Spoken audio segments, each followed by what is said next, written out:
Payments should be subliminal. You don't have to interface, you just have to think about it and you have a platform to make it happen. Just list the companies that you've been involved in building. Zoodlabs, Metro Cable, One Mobile, Fiber One, Vult, now Flot. And now Flot. So on the back of the infrastructure and phases, I was able to do a gear ratio for about $6 million. $6 million US dollars, that's what you raised. Yes. Instead of replicating, why not just partner with EDSA, use existing electricity line, and then run the cable? That's how Metro Cable succeeded. The wall has given us a bigger stage, but we choose for dance Naya force.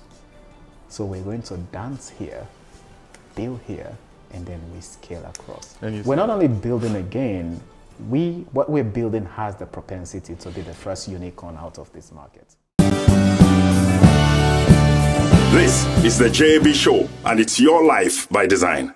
What does it take to be born in Africa? You grew up in Africa, schooled in Africa, but to get up to the level where you could begin to build businesses. From corporate, you moved into being an entrepreneur and build businesses from zero to valuation of over 40 million US dollars and then cumulative revenue of $53 million. What does it take to do that? Is it possible? Well, the guest I'm talking today has that as a story to tell in terms of how far he's come in his entrepreneurial journey.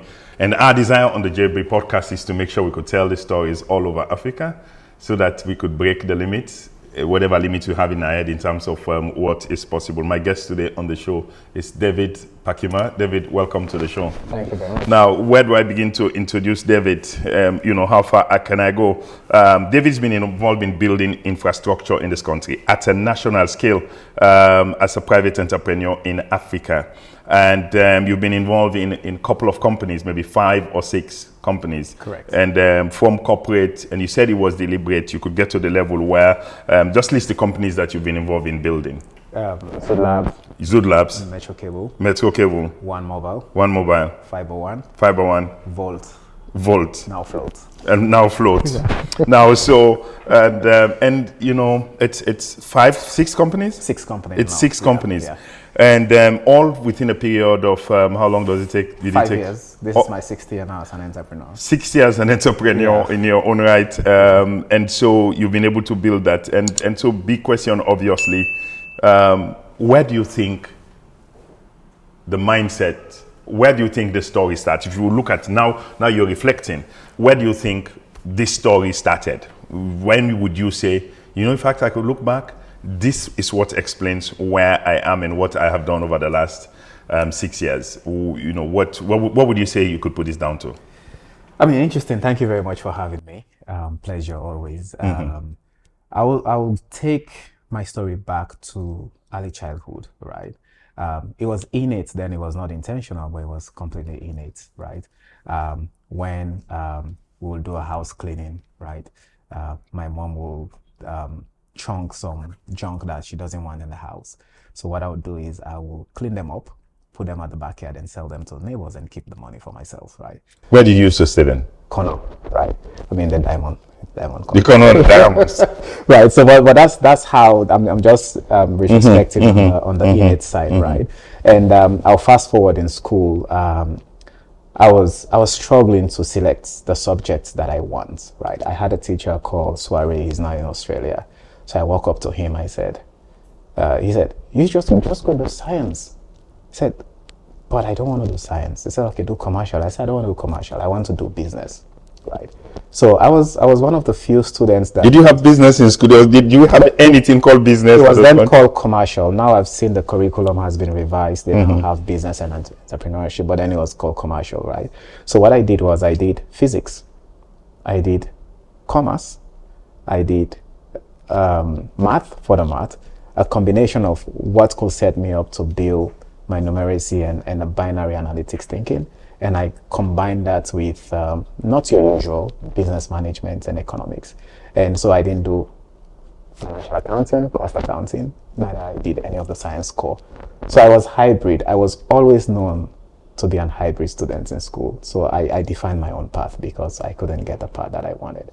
Fast forward, we get to university. You know, my schoolmate is behind the camera. So 20 years ago, we were sitting precisely about that. We were sitting somewhere just chatting about our future after school, what we want to do. And I said, I want to do business. I said, yeah, I also want to do business. In fact, after school, I'm not going to work in. I will not be working for anyone, right? So, but then fast forward, I was very intentional because we didn't have any business school. So after finishing my undergrad at IPAM, I said I'm going to bank in at least 10 years of corporate before I swing over to the startup community. So I was fortunate, even before finishing, I was called under the Zen Executive Program, which created a ramp for me to get into corporate. The Zen, yeah. So which created a ramp for me to get into corporate, and I did about 6-7 years there, from Zen to Airtel, and from Airtel I moved over to Standard Chartered. But my curiosity was not just limited to the roles that I performed, right? I was extremely curious, right? At Stanchart, I went there as the first head of marketing for Stanchart in the 100 years history in this country, right? And I was very fortunate to work with brilliant minds like Albert Salsin, Idrissa Kamara, etc., etc. But the curiosity did not limit me to marketing, right? I led the 5-year strategic plan for them, volunteered. You know, we were in a meeting and they asked, you know, we need to rebuild the 5-year strategic plan for the bank. I said, yes, I'm going to volunteer to do it, right? Because I wanted to be able to use it as an opportunity to touch base with every aspect of the bank, from client experience to operations, technology, to finance, to P&L, to CapEx, etc., etc. So after that project, and I handed over, and then I said, okay, I'm now ready to hit the startup, right, community. So my first startup failed woefully. What was that? So let's do a deep dive. Now, okay, let's just pause again. Yeah. When did we get to meet? Maybe if we go to our WhatsApp, I don't know whether we even actually had WhatsApp. We were chatting on Skype. It was Skype. I still remember it was 2009. We were a competition. You guys were on the other side of the fence at AfriCell, and I was on the other side of the fence at Zain. And then we started chatting. We exchanged emails, started chatting on Skype. That was when I think it was about 2009, 2008, about a little bit upper. I couldn't remember precisely when you started the Life by Design, you know. And I said, okay, that seems like quite a fascinating thought process there. I mean, I can actually connect with those guys, my competition, but I can actually connect with him. Do you still you still own your book? Yeah, I still own that book, but I misplaced that. I think book. it's a John Maxwell. It was book. a John Maxwell book that I borrowed from you, and I never returned it. Well, let's go back. Let's take me go back. This is corporate. Yeah. First question: how intentional was it that from school? Yeah, I need some corporate experience. Yeah. How important is it that for an entrepreneur? And again, you know, there are a couple of directions I want to go with this. But how important was that, and how relevant? What did that do to the way your thought process went? That you could be talking about, you know, one of the most outstanding entrepreneurs in the country, in Sierra Leone, Sierra Leoneans who would build businesses in Sierra Leone, and $40 million valuation. So corporate experience. How you said it was intentional. It was very intentional, extremely intentional. How important is that? And again, young entrepreneurs are listening to this. Yeah. You know, people come from, you know, like you said, some of your colleagues went straight into business themselves. Right. I mean, my best friend went straight into business. He did pretty well. And did pretty well. And did pretty well. Was able to spin up some portfolios. But I was very intentional to go to corporate because I wanted to. Would there be any limitation to anybody if you haven't had a corporate experience? Does that limit you? You're not sure. The playbook, my personal playbook experience in this part of the world is needed because this is it's a very unstructured market. Right, so you need to be able to get a whole lot more corporate playbook to blend it with the startup agility. One of the key, there are a lot of factors, but one of the key factors for corporate playbook and the role corporate playbook has when it comes to startup and entrepreneurship is governance, internal controls, and how do you leverage that to maintain agility and balance without over policing yourself, without excessively creating bottlenecks internally, right? So, but those balanced approach between structured corporate and you now being able to layer the agility of an entrepreneur. And so you have systems, you're systems oriented, you're process oriented, you think structurally. Absolutely. Because somebody had braced you on their P&L.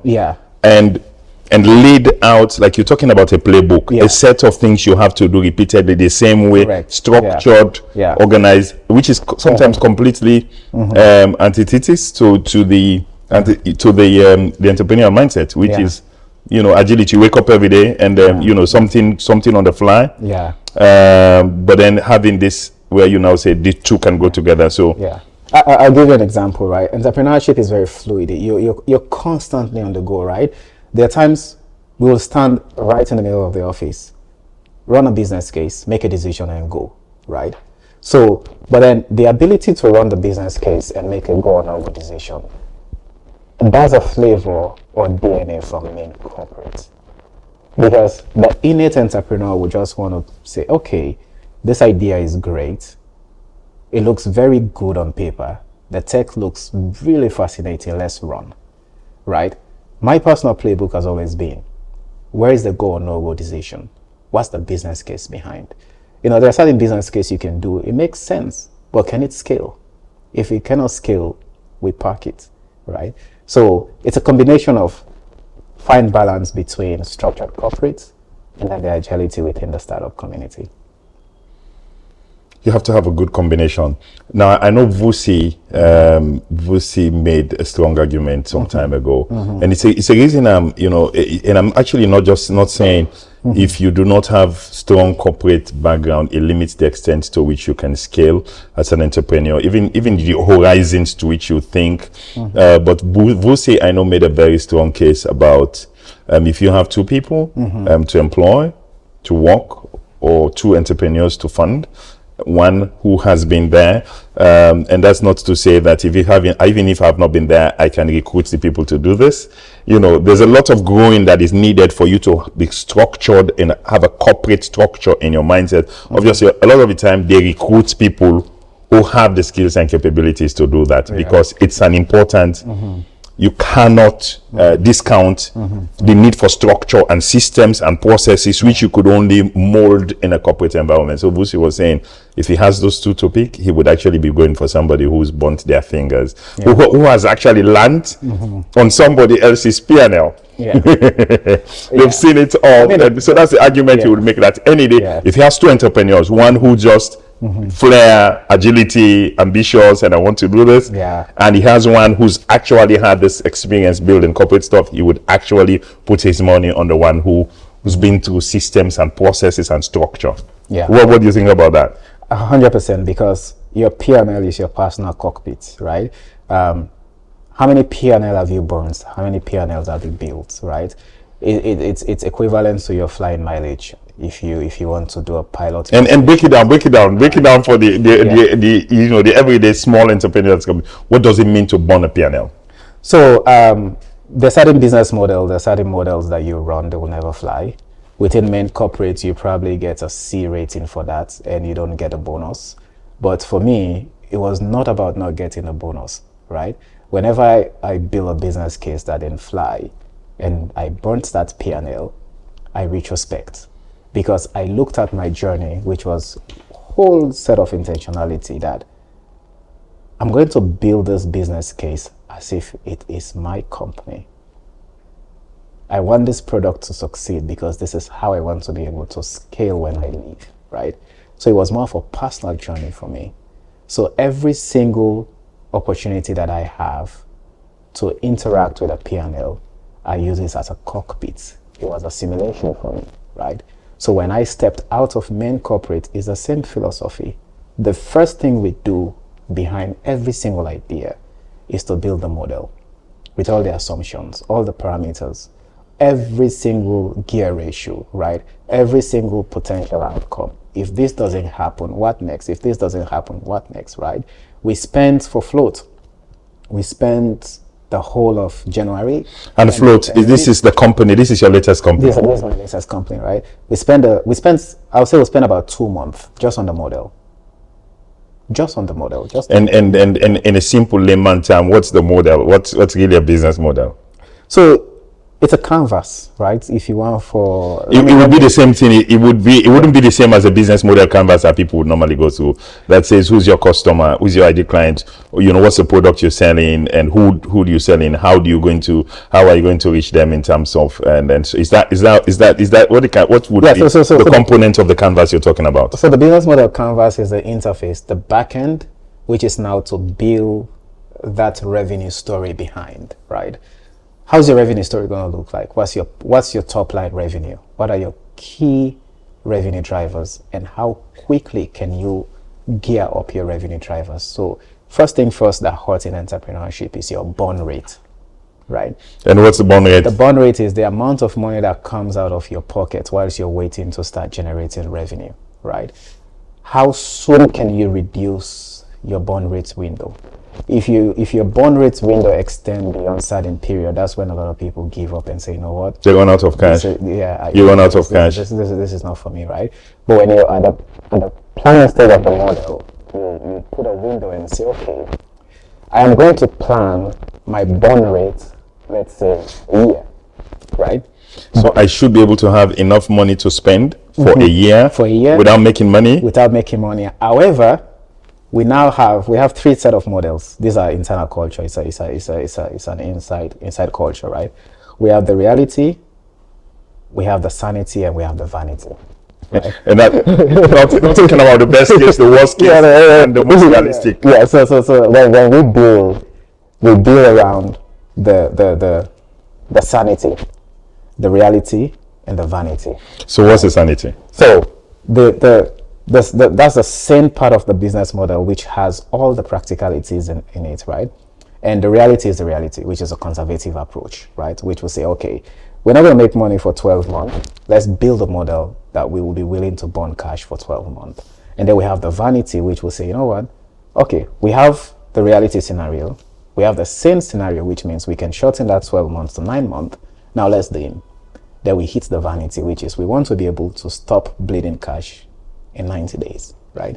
So usually my sales colleagues are not going to like this. We take the vanity targets and push it into sales. So that's what defines the outcome of the front end. And the canvas is pretty much an illustrative interface, the front end, in terms of your partners, your inputs, your supply chain, and everything that comes in there, right? But the P&L is key because there are all sort of volatilities around the P&L that could affect the balance of the P&L. It could be from FX, it could be from regulatory, it could be from supply chain. It's pretty volatile. You don't have control. These are all projections, right? But at the end of the day, when you have to make assumptions about all of those moving parts, right? So when you hit the ground running, we make decisions on the fly because we leave our P&L. We look at it and say, okay, we want to buy this. What's our budget? Are we within budget? Go or no go? Right? We don't go back and start planning budget. We know every single cost line. We know every single capex, every single opex. How thick would be Flot? If I look at the business plan for Flot, you do a full business plan for this? Absolutely. How many pages would how thick would that business plan be? We spent a lot more time on the P&L projections. We did like a 60-month P&L projections. Which the P&L side is mostly the most. When you say 60 months, what does that mean? 5 years plan. So 5 years P&L. Month on month, 5 years plan to know where we're going, etc., etc. And then we now come to the build-up stage to define, say, what are we trying to solve, right? What are we trying to solve? What's the key pain points? Remember, what's the problem that Flot is trying to solve? So, payments should be subliminal. What does that mean? That means you don't have to interface, you just have to think about it and you have a platform to make it happen. So our goal, our big picture at Flot is payment should not be part of your daily life activity, right? It should be in the background running. It should like almost happen by itself. And what does Flot do? How does Flot ensure that happens? So right now we're sequencing the approach, right? Because we don't want to. We're very intentional about the cultural adaptability. So we currently built an AI into WhatsApp, right? So that orchestrate payment across multiple ecosystem. So from AfriMoney to Orange Money to AfriMoney. So we brought in, and that was extremely intentional. You meet the clients where they are, not to take them out, right? And they're all on WhatsApp. They're all on WhatsApp, right? Everybody has mobile money. Why do you want to replicate, right? So, but how do you build on top to ensure that an AfriMoney customer can send to Orange Money, and Orange Money can interface with AfriMoney, right? If I have AfriMoney value, I should be able to purchase my bills. Agnostic. It should not be limited to AfriMoney bills, right? Or AfriCell related bills. So with my AfriMoney, I can actually now buy Orange Money, I can send to Orange Money, I can buy Orange Recharge using Flot.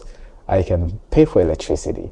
I can search for merchants and pay for the merchant. Does that mean you've already integrated with Orange and AfriCell, Orange Money and AfriMoney? You've already integrated with those? Yeah. So we've integrated. We put the rails together. There are different other players in the pool, but we've put the rails together, and now we are orchestrating that.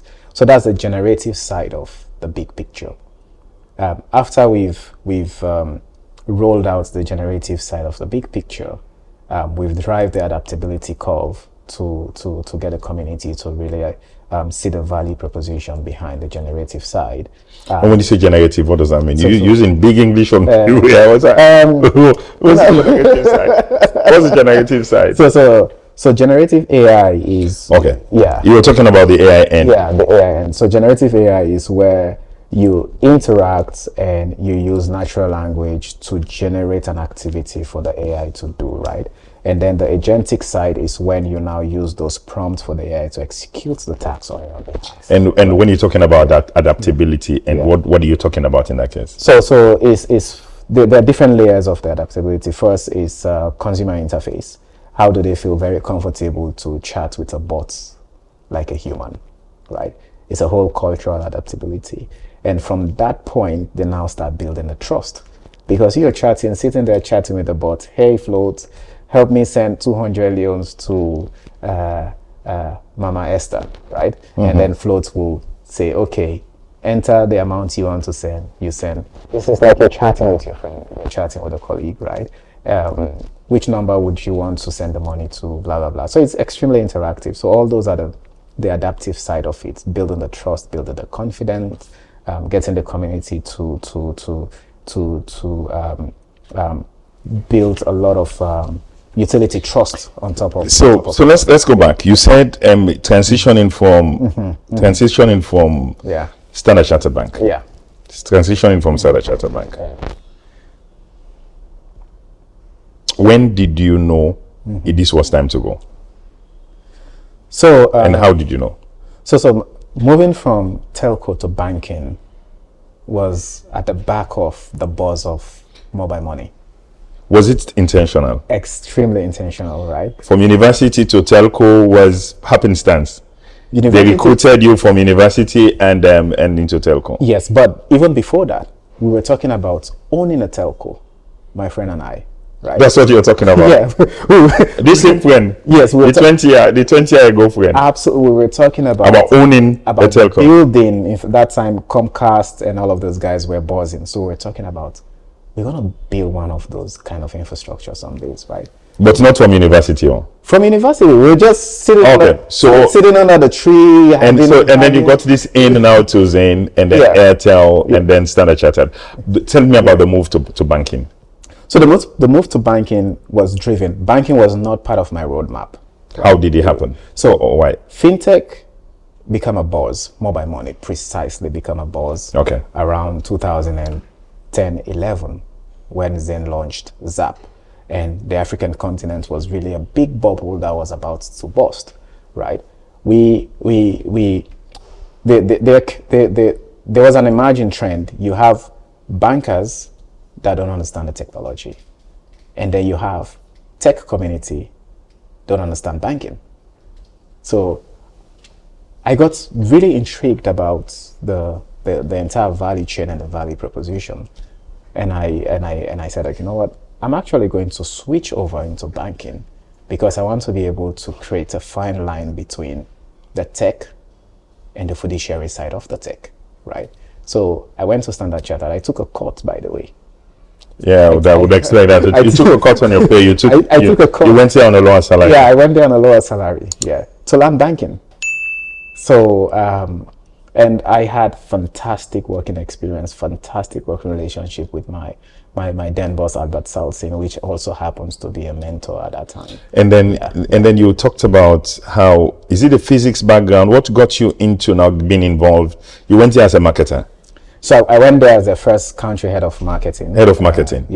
And but then by the time I was exiting, I had already interfaced with product. I had interfaced with treasury. I had interfaced with operations. And I imagine your analytics that you did in Zen prepared you to use that at the back end of running any marketing operations that you'd want to run. Absolutely. But how did you get to do the 5-year business plan with working with the team?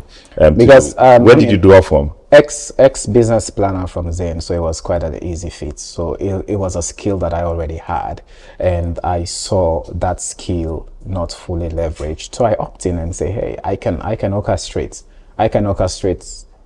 every single functional unit to churn out a business plan, right?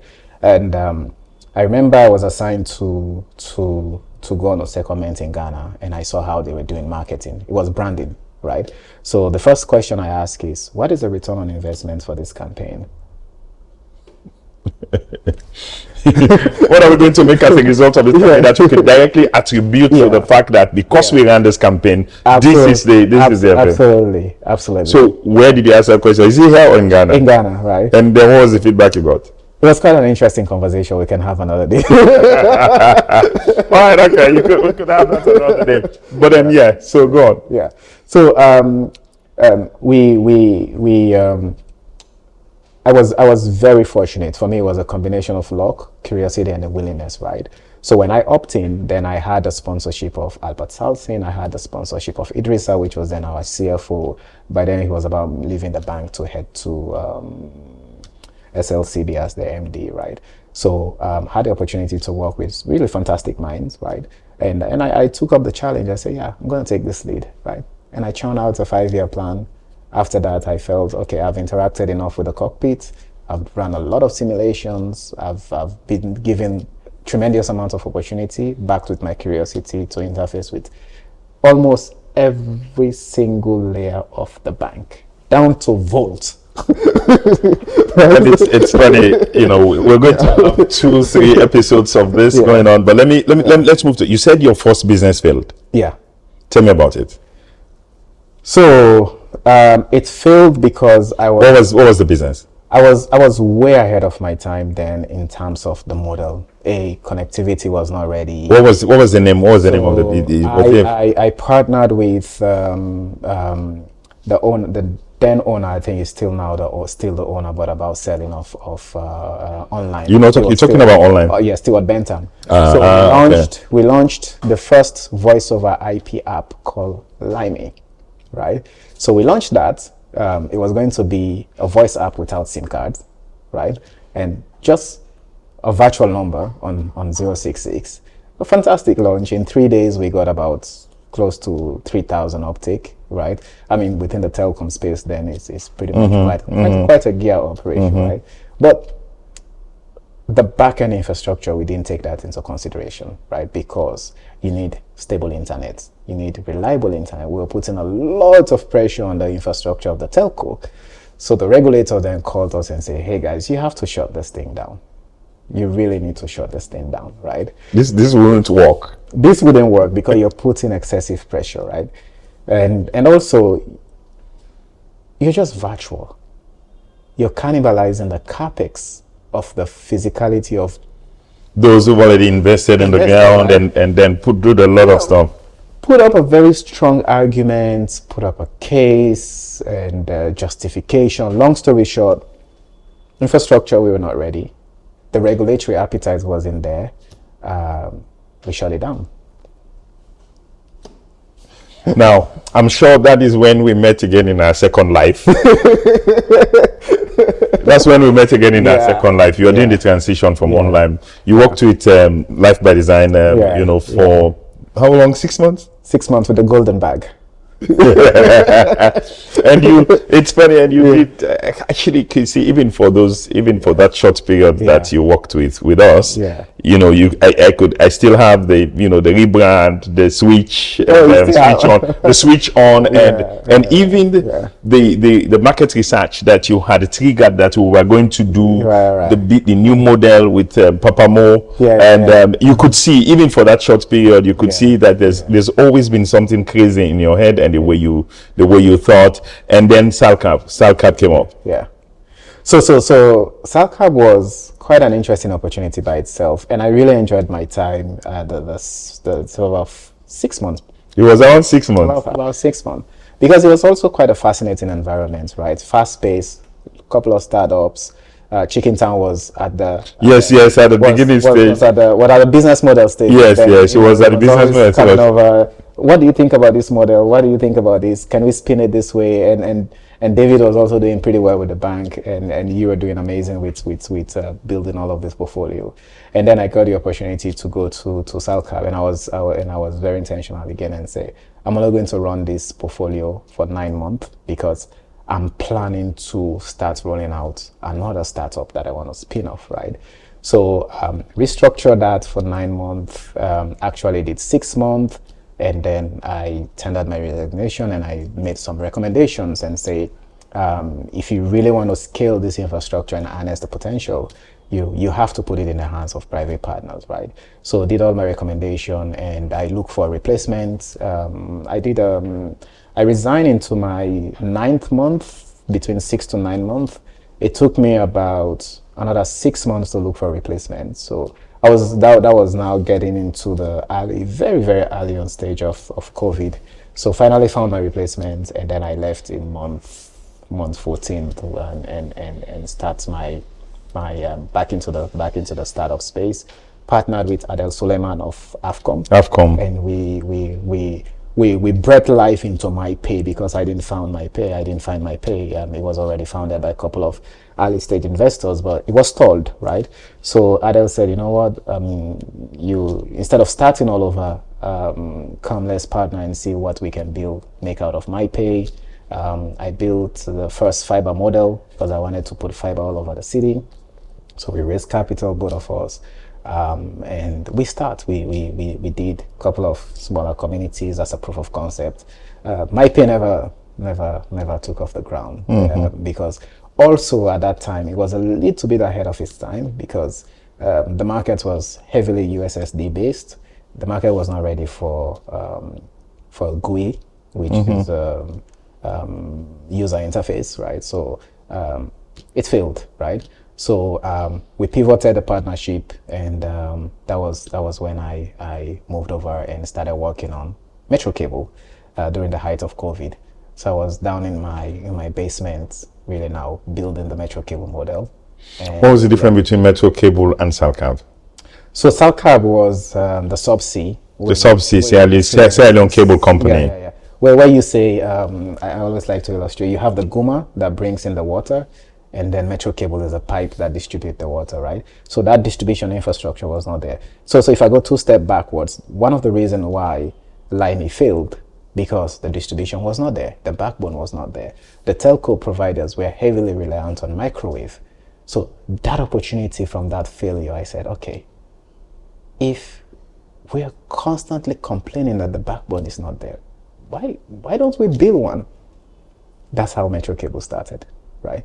So started mapping, started building the business model during the height of COVID, working from home, and the rest is history. Today, we have the city, I will say 9 out of every 10 streets in Freetown, urban, has Metro Cable. 9 out of every 10 streets, right? I build quietly, right? When you say from scratch, so yeah. From scratch, from zero. The reason why I said I build quietly is as a Sierra Leonean, and also I'm not a camera guy, right? You're probably one of the first person that have really put me on the spotlight like this, but and I truly appreciate that, right? So I built quietly, and it's only when I had a partnership crisis that was when a lot of people knew that. Got to know what you were doing. So built Metro, how did you grow? How big did you grow Metro to be? So I grew Metro Cable from my first phase rollout was about 700 kilometer. Was a loan that I got from Skybank. You negotiated that loan yourself? Absolutely. What was the volume? What was the volume of that loan? So initial capital for that was about $2 million. That was it. You raised $2 million. Yeah. Now, a lot of the young, obviously, you must have had that. Most biggest complaints people make: you don't have money, we don't have capital, we don't have, we don't have capital. And how were you able to raise $2 million US? Were you special? No. No, not at all. So it all boils down to a simple fact of proof of concept, right? Back then, I had already started with my first infrastructure called Zuzu, which was with Adel Suleiman. Yes, and I heard about Zuzu. So Zuzu failed as well, right? So let's go back to the graveyard. Now that you're talking, because it's funny, and there's this thought in the entrepreneurial community where people don't see the graveyard. Yeah, so those ideas that never. So let's just go to that. First was Limey. So there's my pay, there's Limey, and then Zuzu. Zuzu failed for all whole sort of reasons, because first timer into infrastructure, both partners. Adel was way experienced than me, right? But mostly within the wireless space. The city has no digital footprint. We had to map the city from ground zero top, right? Permits was an issue. Cultural adaptability was an issue. You run a cable, and then the next day you meet your cable being turned into a domestic dryer. People hanging cloths on top of it. And then we decide to go underground. You go underground, after 6 months, you made a structure on top of your cable. So that wasn't fun. Yeah, so that wasn't fun. So O&M was quite high. Our cost of operations was quite high. We couldn't offload the infrastructure. We wanted to do a wholesale model, etc., etc. So you had to shut down. So we had to pull the plug on the model, and I rethought the entire model again with Metro Cable, which was, instead of replicating, why not just partner with EDSA, use existing electricity line, and then run the cable. That's how Metro Cable succeeded. So it's the EDSA poles that you just ran everything. Absolutely. And isn't it interesting how every failure you encounter gives you the resource you need, the experience you need, to build the next, if you don't stop building. I wouldn't stop building. You never stop.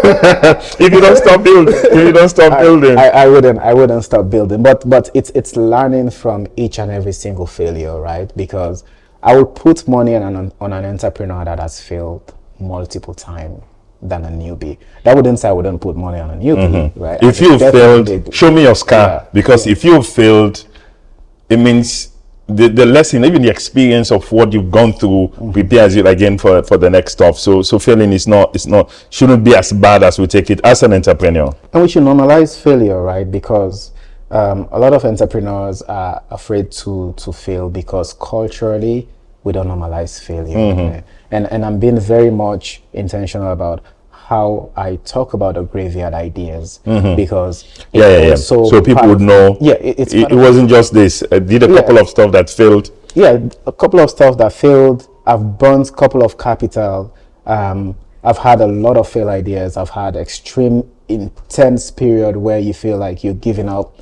You have period where you feel that, okay, this thing is not for me. But then you wake up the next morning and still keep going, right? Six worked. How many failed? 3 failed, and then 6 worked. But let's go back again. So how big did you build Metro Cable? You said you talked about the 700 kilometers. So first phase was 700 kilometers. It was a $2 million loan from Skybank, proved the concept, and then I re-up it again with a gear ratio of another $2 million, and then build another second phase. And then I also did another additional gear ratio, because at that time I will talk about Zoodlab. Metro Cable was. What's the total funds you raised? You were able to raise on the back of this Metro Cable? So on the back of the infrastructure in phases, I was able to build gear ratio for about $6 million. $6 million US dollars. That's what you raised. Yeah. 6 million in a tranche of two. And you're not saying it's not true that people can't raise money in Sierra Leone? No, you can. It's a proof of concept. It's what do you raise in this? Your business case is not strong enough. The idea is not, you haven't proved that it can scale. As an ex-banker, one of the things that we will always discuss in our asset and liability committee, which we call ALCO, right, was how do we offload deposits? You can offload deposits both in bills, which is a securitized one. Treasury bills or bearer bonds. Offload deposits into private, right? So we always scout and look out for business models that works. So I understood that. So you're looking for business models that work. Right. And so it's not that you don't have money in the system. The challenge that banks have is in finding business models that work. Bankable, because it's proof of concept. You prove the concept. How did you? So let's break it down. How did you prove to Skybank that what I have works? Give me $2 million. So I had already taken a facility for Zoodlab from them to restructure Zoodlabs. That's the transition from Salcap to private farm Zoodlab, which I'm also a partner of Zoodlab, right? I'm the second majority shareholder there, actually, right? So Zoodlab got stuck. It couldn't really increase capacity in terms of offload because the first capital that I raised was to modernize the infrastructure. How much capital did you raise for Zoodlabs? About 2 million, say 1.8 million, right? Because it has all other cost of capital. So and Zoodlabs is what took over the Salcam, the landing cable. The landing cable, right? So out of excitement, right, this was increase the capacity of Zoodlab from 80 gig to 500 gig with the view that if I do, the operators will pick up the capacity, right? So I did that. We moved from 80 gig to 500 gig, and right after that modernization, I reduced the wholesale price from $40 to about $20, right? I remember when you were doing those calculations, and it almost like, did it make sense, or was it possible? Is this possible that is this something that is possible to? Yeah. But then it was because we realized a little surge, and then we platoon. And back to the point, because I've interacted with the space quite a lot, and I knew that the best way to scale this infrastructure is to build a middle layer. So it was easy to go back and say, hey guys, and the middle layer for Zoodlab was Metro Cable, right? I want to prove the concept that for me to scale this, I can actually scale this portfolio 5x from current revenue. But I need to invest in the middle layer, right? So I presented the case and I showed how the middle layer is going to Skybank. You already had 1.8 million from them, and you proved that if I have this middle layer, then this would make a lot more sense. So because you said you had 500 gig, 500 gig, and I needed to take it out, right? But here's the outcome, right? After that, year on year, minimum growth point was 23%. Year on year, right? That is the offtake. Was it ISPs, internet service providers, the telcos? The telcos. We had new emerging operators that came in. There are a whole different spectrum when it comes to telecom. There are certain players that you will not even see. So you still have shares in Zoodlabs? I still do. Yeah. Then Metro Cable. Spun off from that. Then for Metro Cable, take us to the next journey. So I raised the biggest conference financing in the telecom history. When you say conference financing, what does that mean? So I brought 3 banks together, right? Domestic conference financing, let me be very specific, because they're really big conference financing offshore, but that was completely domestic. So I brought in FBN, Zenith, and Sky to build One Mobile. So when I presented the One Mobile concept first to Sky, and First thing out of the MD's mouth is, this is way above our single obligor limit. I said, I know. That is why. That is how you bring it. That's how you bring it. So I brought the parties together, max all my single obligor limit on each. Max To my gear ratio. Like somebody maxing a credit card, take 5 credit cards, max all of them out. What was the total? What total capital did that get you? About $7.2 million. Wow. Yeah. So and so the point being made again, young entrepreneurs, I think the point being made. Yeah. I know this is business at a different level, completely different level. But at the Sierra Leone, to know that a Sierra Leonean, people say, now them foreign business, they're no more than they give on. When actually, I think fundamentally, it's what are you asking this money for? What do you the business has not been tested. All the fundamentals that need to come together to prove that this works are not there. So you would struggle, but you've never struggled to raise capital. Because I always sandbox my ideas, right? Which is key. And what does that mean by sandbox? So sandbox in the sense where if I want to do, for example, metro cable, let me illustrate the answer to that. The first community that I built was Wilberforce community. You start in a small location where you try, you test, you prove the concept, prove that you can monetize. Limited number of subscribers. Limited number, control environment, prove that you can monetize. If you've proven your monetization story, the rest is scale. It's easy to scale. So it's a business model backed by a real practical sandbox. So every idea that I've built to date, I have sandboxed, including those that failed, right? You've done an MVP, you've tried it in an environment at the smallest level and proof, you had a proof of concept to say, this works, it can make money, this is the evidence. This is the evidence. Either in the total number of subscribers that would have signed up or revenue we generate at those very early stage, that's what you go to the bank. Yeah, and I always back it up with a mini P&L, right? So not only gear up the ratio on the revenue, I'll say, okay, this is my actual cost per subscriber in this community. This is my delta. Here is an healthy margin. So I've built, I've proven, I've shown an healthy margin, and I've shown you already healthy EBITDA potential. So what I look out for when I was a banker, I look out for revenue, I look out for margin. Even if it's negative EBITDA, I'll go for it because you can optimize your cost. You can always optimize your cost. Once you scale, you can always optimize your cost. Yeah. And sometimes your cost is at the level where it's optimized, and therefore any revenue that comes to the top line goes straight to the bottom line. Yeah, it's incremental. Every revenue is incremental. So that's how. So even when it comes to One Mobile, I launched with limited number of sites, prove the concept, and then continue scaling. Right. The first phase was. And you could also always piggyback on existing stuff, but do it in a way where whatever is going to cost you to do those expansion, it would make sense at the end of the day. You did your mathematics very well. Absolutely. So when I launched One Mobile, it was about a total of 11 sites, but very concentrated. 11 sites. 11 sites. But by the way, it's the first 5G mobility telecom in West Africa. It was built here, right? So the first conversation I had with the farm, they thought I was crazy. Oh, how are you going to build a 5G mobile company when spectrum is a challenge? You need a lot of sites. You need high band. Did you need a spectrum for this? Yeah, we needed a spectrum, but my argument has always been, you can always.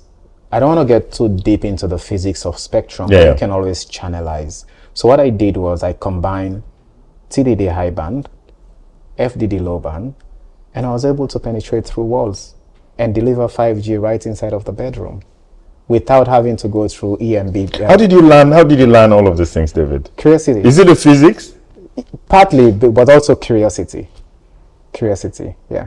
Because, And you're talking about all of these things. People who read accounting in universities and have MBAs in accounting don't actually are not able to rationalize and make these kind of business decisions and analysis that you're making. Yeah, I mean, because the thing is, I am operating on a spectrum that I know. I know telecom and I know fintech, right? So tech is very broad. You take me and put me in another vertical within tech, not my core, you not get the best of me, I will fail woefully. But I can leverage telecom, I can leverage fintech, because from the binary of the tech down to the P&L, to the routes to market, to understanding the emotionality of the consumers, the value proposition, the key pain point, I've been able to play within the space for a while. And when I'm building a model, I don't just build the model from the commercial point and get technical to input. I sit with technical down to the RF planning. The RF planning, what's RF? The radio frequency planning, I optimize. I go to a point where I'll take a sector and say, how many consumers are going to be in this sector? How many MIMOs that are in the sector? What is my revenue per MIMO? That's how much detail I go. Not revenue per base station. We've used to the conventional revenue per base station. I go to revenue per MIMO. If I'm not able to get the correct revenue per MIMO, I would say. And what's MIMO? That's so in every sector, when you look at a sales site, you see like a very it's like a rectangle, right? Yes. Yeah. So that's a very long vertical looking equipment, right? So there are a couple of radios in there, which are each one is a MIMO. So you have some that will have 1 MIMO, 2 MIMOs, depending on the size. Some that will have 4 MIMOs, right? So depending on the size. So you do your revenue projections by each down to the level? Down to the level of the MIMO, right? Where I have challenged my technical team and say, we're not going to beam this MIMO on this end. We'll beam it on this other end, because the economics on this end makes more sense. With 11 sites you built, you built more mobile. Yes, and I scale that to as at November last year, we're almost about 40 sites from 11, slightly to 40. So before the partnership conflicts, the goal this year was to add an additional 100 sites, which I'd already planned a full financing roadmap for to do so. And also leveraging existing revenue, because the revenue story was there, and also from the revenue story do additional gear up ratio and continue expansion, right? So that's yeah. So there's Zoodlabs, there's a metal cable, and then one mobile, and then Vult. So Vult is an interesting story. I would say Vult is a little personal, right? So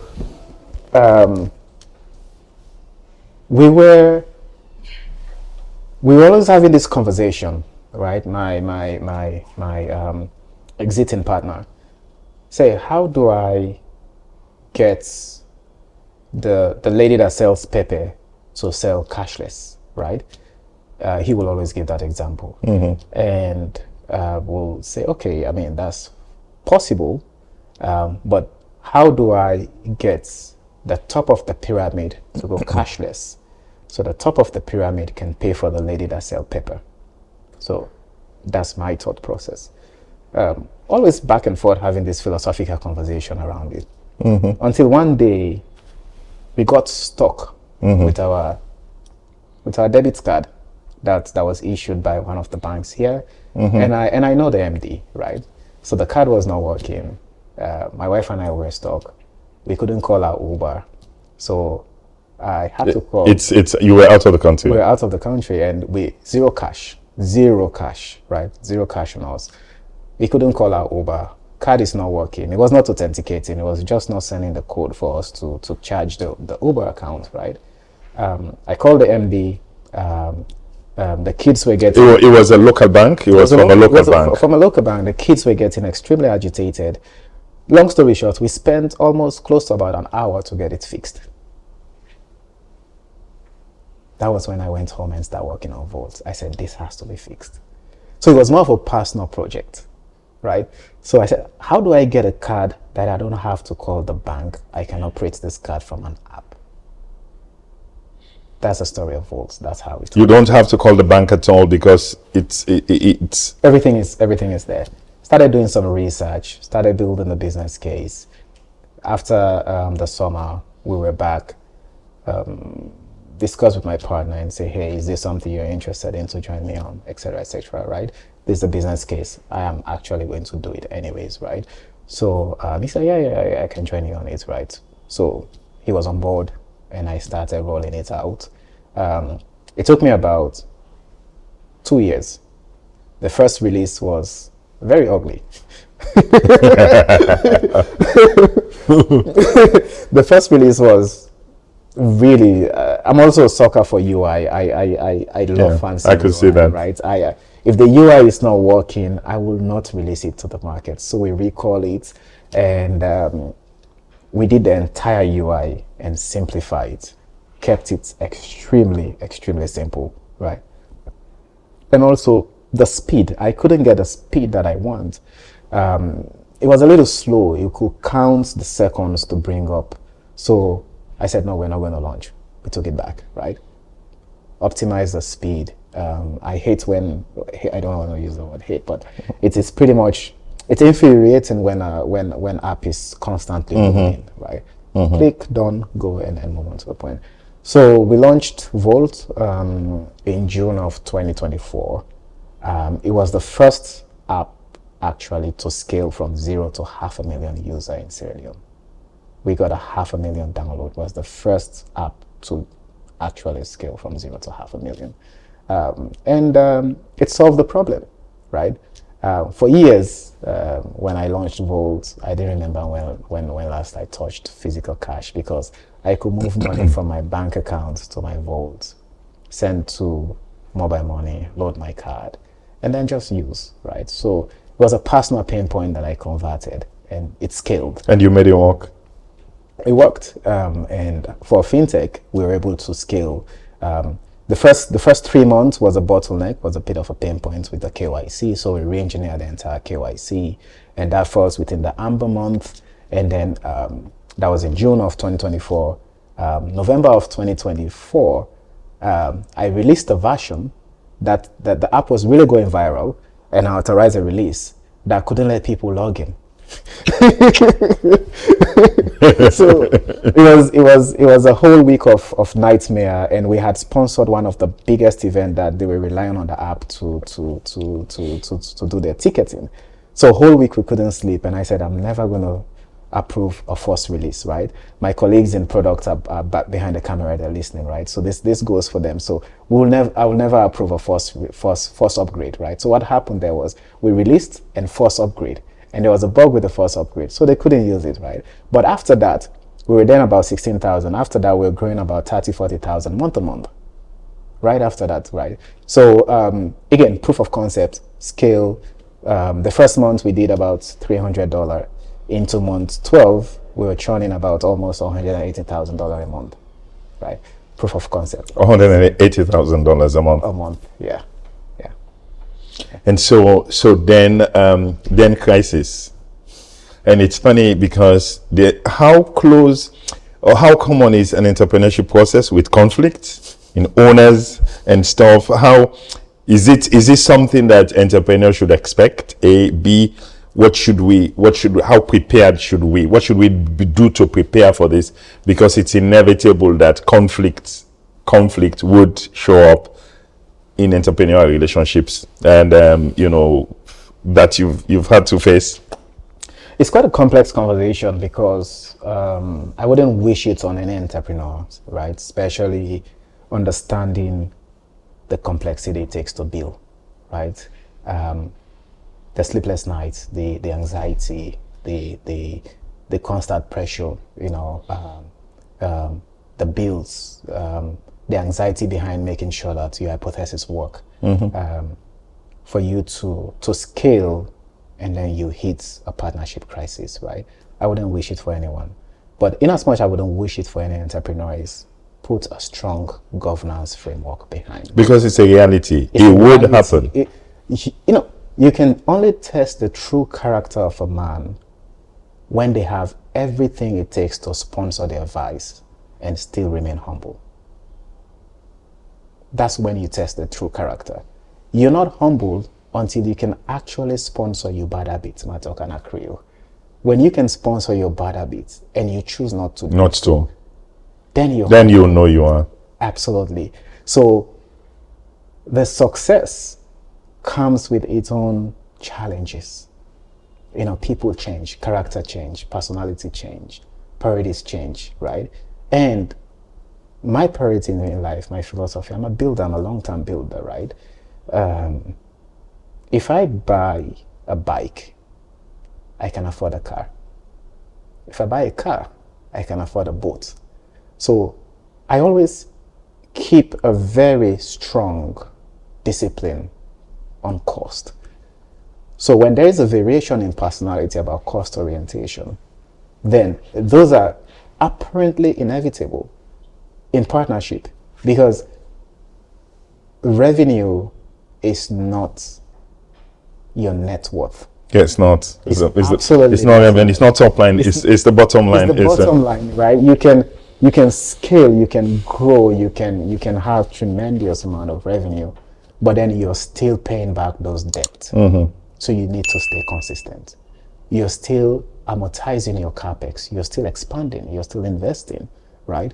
So you keep a watertight discipline on your expenses and expenses. But when the personalities start clashing and a party is viewing revenue as the end goal, then variations and different mirrors, we start looking at life from a different mirror. But to put that, if I should go back I would have put a lot more preventive mechanics behind that partnership, a lot more strong governance framework behind that partnership, and going forward, you know, I posted on LinkedIn a couple of weeks back and said, even if you're starting alone, if you're starting with two partners, what you need to do, build the governance framework as if you're going to be going to tomorrow. Yeah. And you know, because the matter is still on in the legal circles, you wouldn't say much, but you fell out with a partner on, you know, in a big way. It went public. You was stuff on newspaper, and you had to push back, and you know, in these initial stages, the court ruled in your favor, and the matter is into arbitration, I think. It's pretty still there. I don't want to speak about it too much, but it's still there. And we're definitely going through partnership separation for as tough as it is. You know, I had to make a decision and say, you know what, I can build again. Right? So, not the final decision, but like I said, I don't want to get detailed. You don't have to. But me making a decision to exit, to protect the big picture, because I understood I'm going to personalize it, right? I'll really personalize it. I understood the pain, the intensity, the anxiety it took to build each and every fabric of those portfolio. I wouldn't want to see anyone get impacted by our personal. I wasn't expecting the corporate fight to blow up and impact the brands, but when it started impacting the brands, then I walk away, right? And everything that I wished for those portfolios, for them to continue growing, right? The jobs that I've created as a result of my action and collective work of other hardworking team members that worked alongside us. We created over direct job of about 365, indirect job of over 1,000. I still want those jobs to exist because those are the gratification that I get from as an entrepreneur, right? It goes beyond the P&L. Definitely, I'm in for it for the profit, right? But beyond the profit line, these are the stories that keeps me awake at night. It's a tough life. It is. How does family cope? How do you do integration? You know, I've had people talk about work-life balance, and is it a balance for you? For me, it's been an integration. And one of the first questions people ask me all the time with it is, Joe, how are you able to make all of these portfolios? You know, and then so for me, the way I describe it is work-life integration. How does wife and kids, how do they cope, and how do you manage that portfolio vis-a-vis this crazy, because the work goes home with you, and so I would normally say that, you know, the business is my elder son. and nothing nothing in my family gives me headache as we compare to what the business would. Nothing in my family would compare to the demands placed on me by a business that I run, a portfolio of businesses that I manage and I'm building. So it's tough. How are you, you know? So there's nothing like work-life balance. You prioritize. There's nothing like work-life balance. There is nothing, in my opinion, right? It's an ideal situation you may want to happen, but you know, I don't have 9 to 5, so I prioritize. How do I integrate my schedule? How do I integrate the kids' schedule? How do I integrate my wife's schedule into my personal schedule, into the business schedule? So it's all about priority. You're creating time. So give me a typical one of how you would make sure you bring everything along. Everybody and everything along. The businesses come along with the family. Give me, you know, just briefly in terms of how you would do that. First of all, I don't have 9 to 5. Right. When you say you don't have 9 to 5, what does that mean? I don't come in at 9 and then go off at 5. And it's crazy because I struggle because everybody that walks around you, they sign at the end of the month, and the challenge you have for them to realize that for them to keep their job, you have to make all the sacrifices as an entrepreneur, as the builder of the business, and you don't switch off. You don't switch off. You don't. But I've been fortunate and I've been blessed, extremely blessed, right? It comes with a stroke of luck, blessed, and the right choices as well, to have an incredible team. We swap email 2 in the morning, 3 in the morning, right? And we just get at it. We have inside joke. We call it JID. Just get it done. Just get stuff done. And within the shortest possible period, when I made the decision to walk away to protect the brand of the businesses that I've built, we have put together some of the most incredible models together. Last week, we launched the first AI chatbot, unified checkout for businesses. But the next couple of months are going to be even more incredible. So some of the ideas that come on the table, we discuss them, we ideate, we put the numbers behind, we make a go or no go decisions. They're going to not disrupt, they're going to disrupt positively, but they're also going to change the way humans interact with fintech. And we're not only building it for this market, we're building a global brand. We're building to now scale across region, across multiple. You were talking about 6 countries that we're already talking about as we speak, right? We're talking about those countries. We've started engaging regulators in those countries.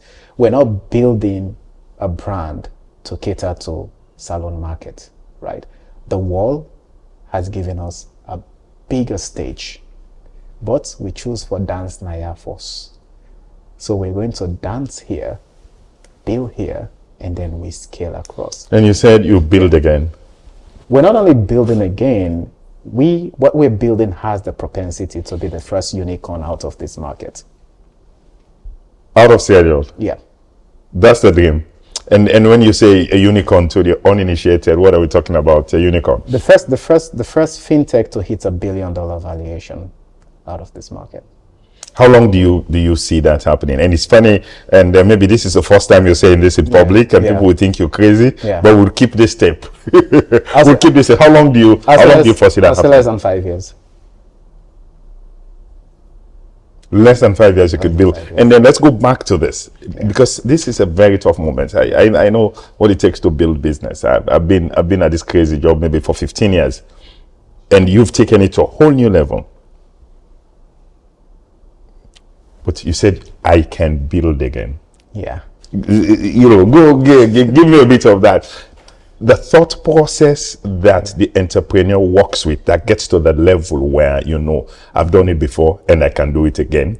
There's something that's now ingrained in your just knowing, take everything and I can build back, take everything and I can build back. There's that audacity of belief as an entrepreneur where your adrenaline and dopamine level get to a point where you can actually close stuff.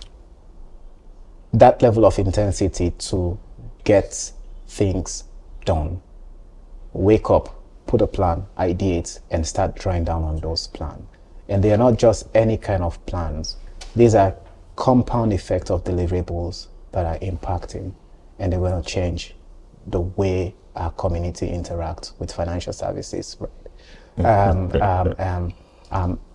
I can build again, come from that constant closure, that compound effect of dopamine, that compound effect of adrenaline, that audacity of being able to wake up in the morning and then you get one deliverable closed.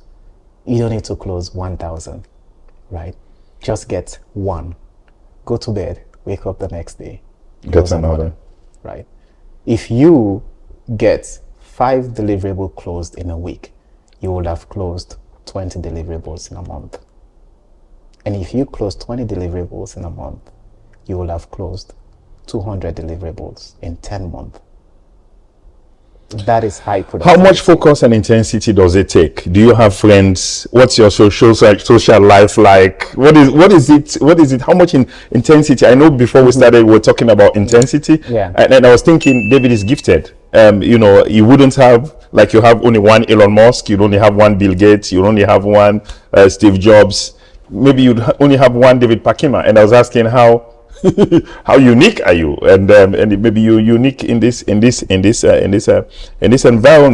Yeah. Can somebody replicate what you can? Can somebody be able to replicate what you do? I'll say that team members within my team that are exceptional than me, right? There are people within the team of group of dreamers that I work with that have got super intensity. They have the propensity to spin off from here and then build another $1 billion company, right? And that's a vision. We want to create a web, right? The next $1 billion has to come from the next $1 billion and has to come from there, right?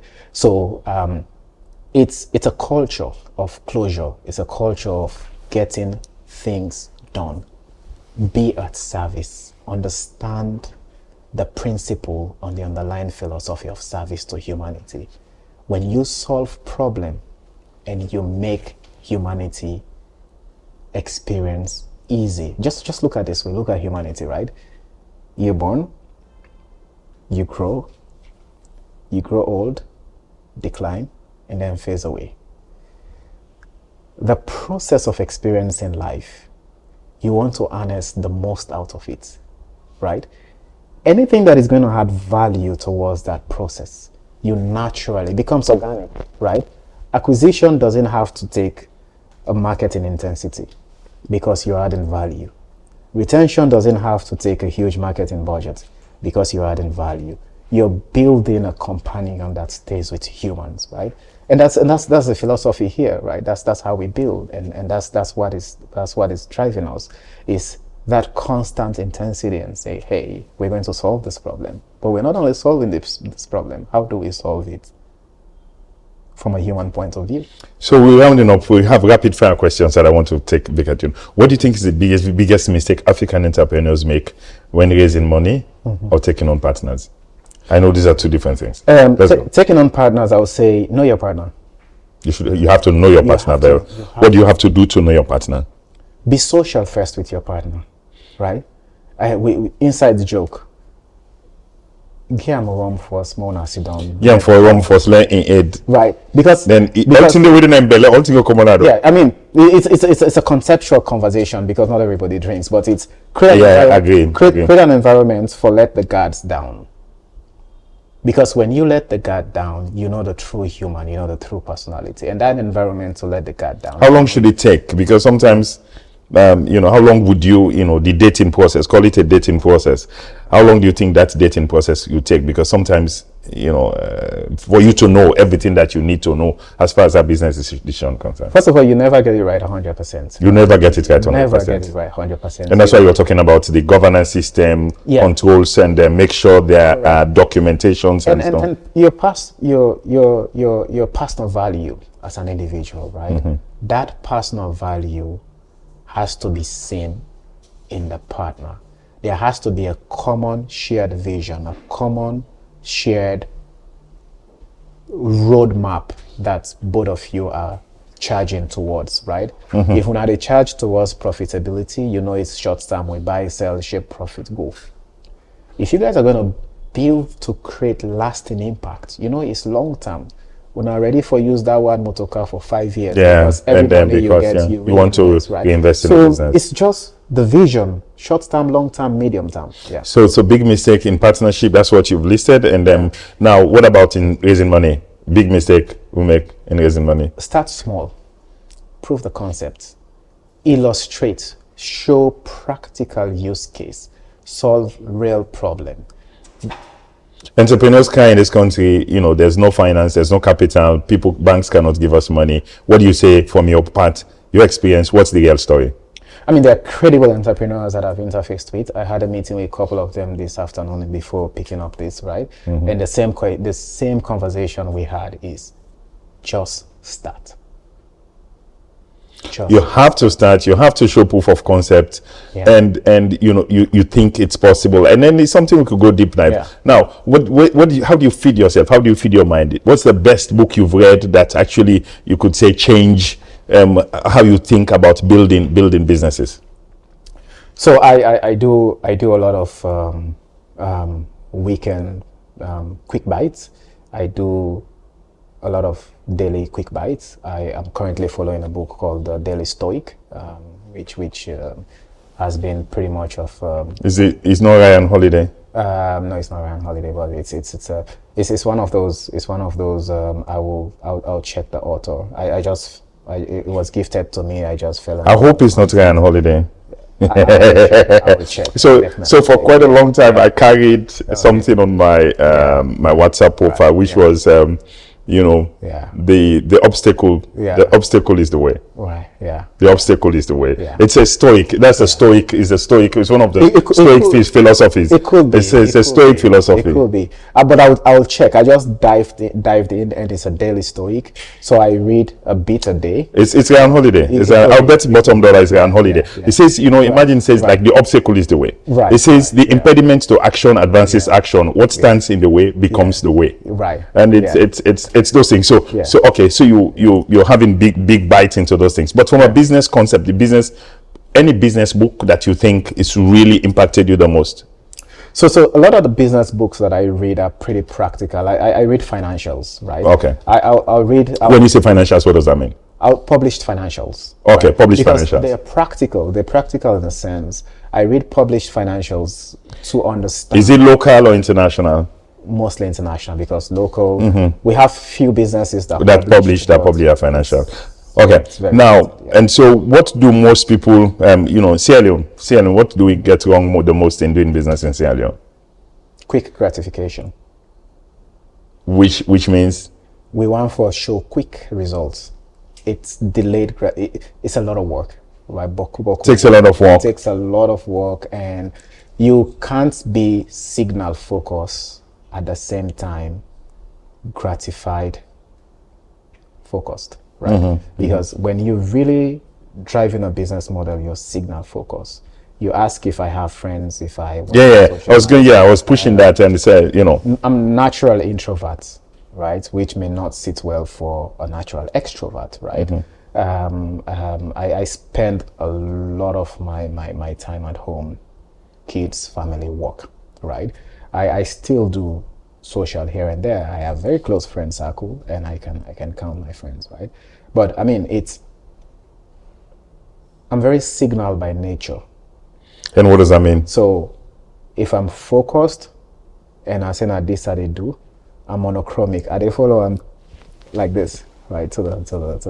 If you go back to your 25-year-old David, and how old are you now? Right now, I'm almost getting to 40. If you go back to a 25-year-old David, 15 years ago, what do you think is one thing you would say to yourself? If one advice, one lesson, what is it? What's the one big thing you know now that you wish you knew when you were 25? It's get a mentor. Get a mentor. Get a mentor. Get a mentor, especially when you have that self-awareness that you're talented, and you have that self-awareness that you have excessive energy to pursue your talent, to convert that passion to a tangible portfolio. Get a mentor.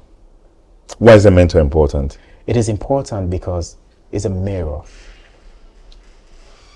You need someone that can help you look at the mirror and tell you to fix your tie. You need that person in your life. You need to get a mentor. You need someone that can tell you your blind curves, right? You need someone that can really look at you in the eye and say, nah, you shouldn't have done that. Or yeah, I mean, that's okay. Or a danger is and before it happens, you need somebody that's be able to do that. So you're paying. Are you paying any price now?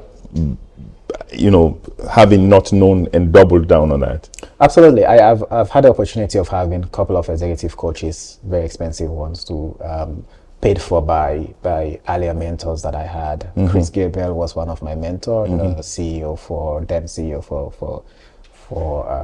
Celtel, which was also one of the key reasons for some of my sponsorship, backed up with really strong energy that I really brought on the table, right? And I've been fortunate to really go through a lot of mentorship, but I could have started that a lot earlier, right? And don't ever stop, no matter what, even in your 60s, even in your 80s, right? You can get a peer mentor, but get a mentor. Get someone that you can bounce an idea off. Get someone that can see your blind curves, right? Get someone that can sense the danger early before it happens, right? So that's. Final question, David, for entrepreneurs watching this right now, who have big ideas but feel like the infrastructure around them isn't ready. The environment in Sierra Leone isn't ready. The limitations in Sierra Leone doesn't support where they're going. And they're thinking you're special. That's why you could build, a $40 million valuation of business in a period of 5 years. You could access $7 million US from your own credibility, and results that you've built. You didn't have anybody like you would say it's just because you have this international organization that was backing David that they had to do this. No, you went bare knuckles. You showed evidence that this can work, and they're saying maybe you're special. It's this environment, it's inhibitive. It doesn't allow any young person to grow. What's your message for them? So Sierra Leone is a unique market, right? You keep saying that. It's a unique market in a sense. Every challenge here is an opportunity. It's a virgin market. It's untapped. The amount of opportunities that are in this market, they're unheard of. Very few markets in the world where you have the shortest ROI. Very few. Cost of capital, absolutely, it could be better. Right? I've raised cumulative in the last 5 years about $15.6 million. $15.6 million US dollars. That's what you've raised in this market. In this market, domestic debt, right? Conference financing, direct financing, different instruments, etc., right? But it goes to tell you, this is one of the very few places in the world where you have the shortest ROI. It has its own volatility. When you say shortest ROI, what does that mean? Return on investment period. The period. The period which you can break even and pay back, right? You break even, add your repayment into your cash flow sensitivity, and still churn out a positive EBITDA, right? This is one of the few places in the world, even with double digits, right? Also, Sierra Leone is a lab market. It's a forgiving market. You can build, you can make mistake, the market can forgive you. You can build, you can test, you can prove here, and then you scale. Because of the size. Its size is a disadvantage. It's also an advantage. Scale, but it's also an advantage because it allows you to prove your concept if you want to scale global. And my conversation with every single entrepreneur out there, you're not just building for these markets. How do you think local? You can still build within this local economy and scale global. And that's what we're doing right here at Flot. That's what he's doing right there, Flot. David, it's been a very pleasant opportunity meeting you today and having this chat. Thank you very much. In a long journey of maybe more than 15 years since we first met, but it's a lot that has been shared today, and it's the first of several such episodes that we're going to have.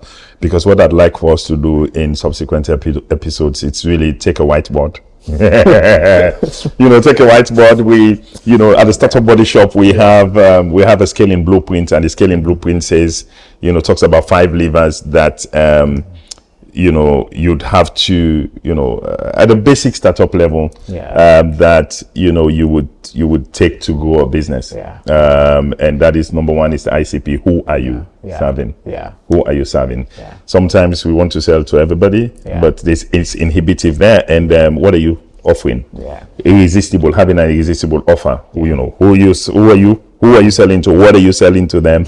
Not just the product, not just the pricing. There are a couple of other things that you could bring in there. How do they know you exist? Lead generation. How do they know you're there? And when they know you're there, they raise your hands. You have a system to close them. And then once they say, yes, I'm there, and then, delivery, operations. How do you make sure you can deliver constantly, same standard all the time? That's at the basic level. If you could deal with this, they are the fundamentals and fundamental levers that you could take to grow your business. So I'd like for us to go deeper on specifics, specifics this time. Particularly, we would take critics, we would take whatever complaints anybody's having in this market, and then have David crunch those things and say, this is what you can do about them. It's a pure pleasure. Thank you. Absolutely. So thank you, David. Thank you to the team, the team from Flot, the team from the Body Shop. Thank you all for being here today. And for you have a question, you have a comment, you have a pushback, you agreed, you disagree with what David shared. This is what we're going to be doing, sharing stories of inspiration. This is a whole new level. This is a whole new level of entrepreneurship, and that's the level we have to operate. David is not special. The secrets of men are in their stories.